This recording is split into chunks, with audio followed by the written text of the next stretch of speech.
Եղել են կան ու դեռ կմնան։ Գյումրու ստորգետնյա դատարկությունները վաղուց վտանգավոր են դարձել մարդկանց ու շինությունների համար։ Տարիներ շարունակ բազմաթիվ անդրադարձեր, մասնագետների ու պատասխանատուների անհանգստացած ելույթներ, խնդրի բազմակողմանի վերհանում։ Ոչ ուսումնասիրող կա, ոչ հետաքրքրող կա, ոչ վերանորոգող կա։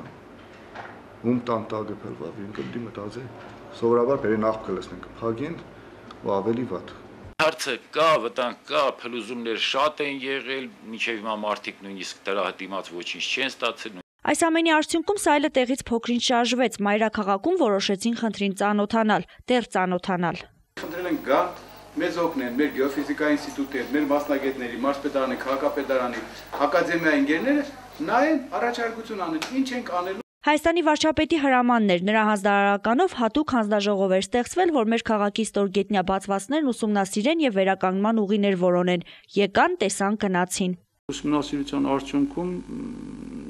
իրոք բոլորիս համար էլ իհարկե ի սկզբանե պարզ էր, բայց առավել ևս ուրեմն պարզ դարձավ, որ շատ հրատապ է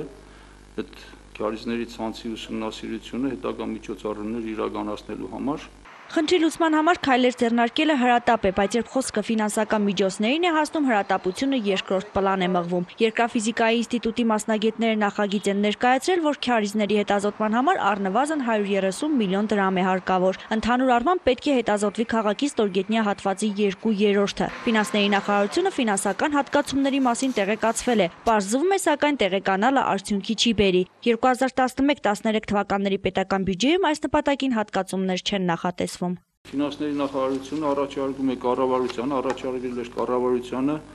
որպեսզի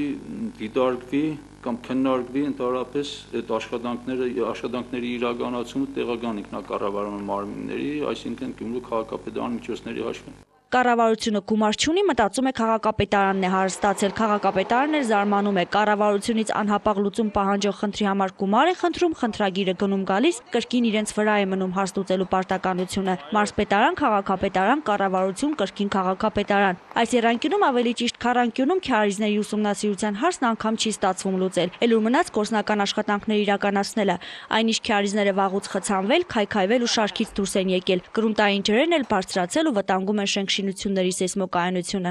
Դեպքեր կան, երբ որ ասեմ, քանդում է հին այն աշխատանքների ժամանակ, պարզվում որ քարիզների ցանց կա, այդտեղ քարիզներ կան, միջոցներ չեն ձեռնարկվում այդ համապատասխան նախագծային լուծումներ անելու, քարիզները փակվում են, խցանվում են, դա բերում է իր հետևանքներին։ Եթե փակվում է այստեղ մի այլ տեղ, ասենք կրունտային ջրերը բարձրանում են։